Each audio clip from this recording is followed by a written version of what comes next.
my next guest became the officially newest 145-pound contender in the Professional Fighter League. He just won a very difficult matchup against Mr. David Evans, but he joins me here today, Brahyan Zurcher. Mr. Zurcher, thank you so much for being here. You're the man. Ooh, boy, that sounds nice. PFL featherweight, man. Like, could you imagine when you were a 3-3 amateur fighter? Nobody knows who you were. No one was probably giving you any respect. This wasn't that long ago. Now here you are. You just won a huge fight on the Challenger Series for the second time. You've done that. That's Yeah, a wild ride, man. Like how crazy has the past couple days been for you? it's been crazy, Like you said, it hasn't been not even 2 years that I made my pro debut. Next month is gonna be 2 years, and in a time lapse of like 23 months, a lot of things happened. But in particular, this last week, it was a crazy week. It was a week that I'm gonna remember forever. I'm just so happy. It's barely sinking in. I won a contract for $1 million tournament. It makes me happy, and I'm very excited for the future. I'm excited for you. I'm glad that you had the opportunity because here's the deal. Last year, you fought Scotty Stockman, an absolute killer. Scotty's one of my friends, and I was talking to him about you last week or 2 weeks ago, and he's like, "Yeah, I like that guy. He's a good dude, good fighter. I like fighting him." And in any event, you beat Scotty. It was a big fight. You beat him, a tough opponent, and you didn't get the contract. And I think that's like a valuable like experience that you went through because you did all this last year and you didn't get that contract and you didn't get that result. Like, yes, you beat Scotty, but you didn't get what you went out there to do, which was to get that contract.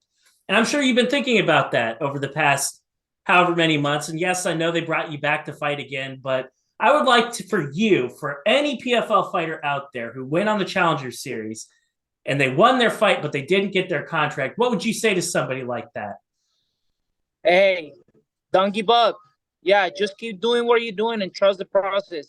Have faith and just keep working hard. Um, Things not always happen as we expect or we want, but you have to be persistent and just keep working, trust the process, and never give up. I'm the real example. It just happened last week. Like you said, in the first fight, I had a great performance. I beat a really tough guy, tough prospect, and they didn't give me the contract, but I didn't give up. And the very next day, I was already asking, hey, what's next? When are you going to give me another shot?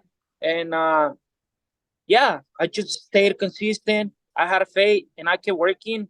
I knew I was going to get the contract. I wasn't surprised when I didn't get it, when I beat Scotty.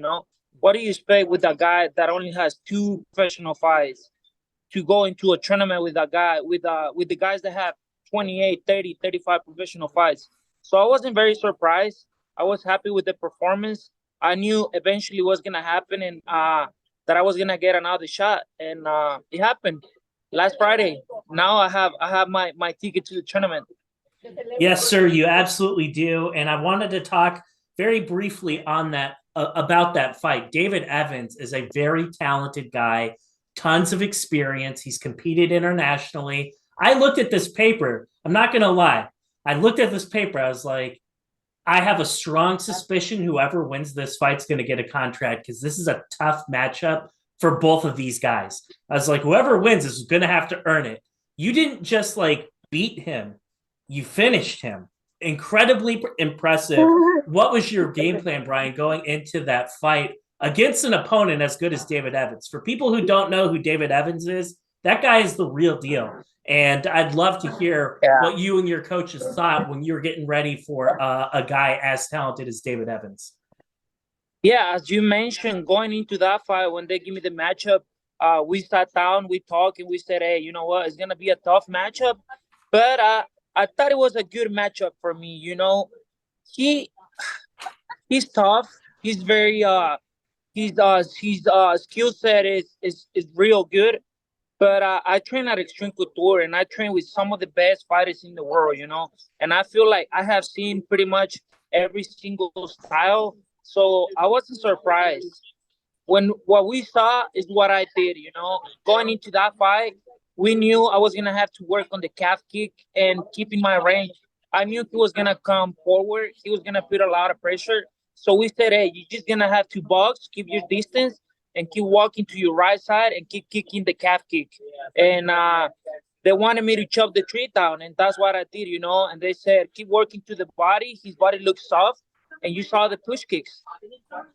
And that was the game plan going into the fight. After that second round, they said, hey, take him down, and we'll see what he has in the ground. And I didn't even think about it twice. I went for the takedown, got a really nice takedown, passed the guard, took the back, and, you know, the rest is history. Yes, sir, it absolutely is. I have one final question for you, and I'm going to let you go because I know it's your birthday, and I know you have margaritas to drink and other things to do other than talk to me. Now, all of a sudden, you go from competing on the Challenger Series, and you fought David Evans. David Evans is a great opponent. I'm sure he has a bright future.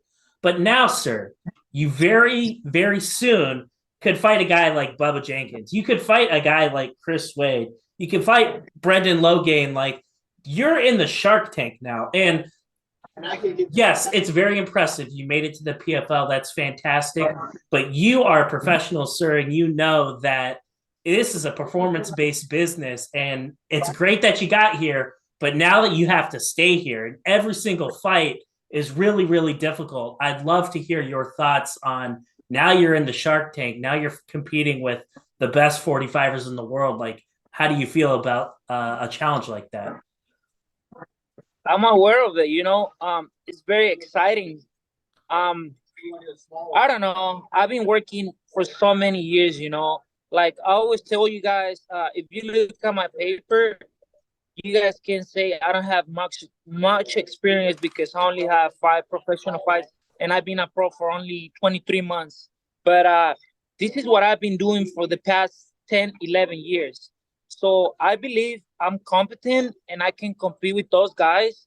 And I don't only believe, you know, like I said, I train at Xtreme. I've been to Jackson's. I've been to Thailand. I've been to many great camps. And every single time I spar with a top ranked guy, trust me, I can compete with those guys. I'm a respect to the guys you mentioned, you know, but if I don't believe in myself, who else is gonna do it for me, you know? So I'm gonna go back to the lab. I'm gonna go back to the gym tomorrow. I'm gonna keep adding tools to my toolbox, and I'll be ready. And I mentioned before, I won't be surprised if this year they call me the Rookie of the Year, you know? Well, I look forward to seeing that, Mr. Zurcher. You're the man. Congratulations on getting your contract. I'd like to give you the final word. If there's anyone that you would like to thank, if there are any companies that you would like to talk about, sir, I'd like you to have the chance to do that before I let you go. Yeah, you know, as always, I want to give a big shout out to my whole family. They always they do all the sacrifices. They take their time. They put everything on the side to go support me, whatever I'm gonna fight. My mom, my aunt, my family, my grandma, everybody, my coaches, Hector is at Copeña Jiu-Jitsu, everybody at Xtreme Couture in Las Vegas, my uncle Cesar Palomera in Mexico. You know, yeah, everybody, my friends, family in Puerto Vallarta, here in Las Vegas, in Los Angeles. I'm just, without them, I wouldn't be here. You know, big shout out to all of them. To you guys too. Thank you so much for your time and for the exposure and the platforms. You know, you guys are a big part of this. Without you guys, people wouldn't know what we do, you know. So I really appreciate your job too.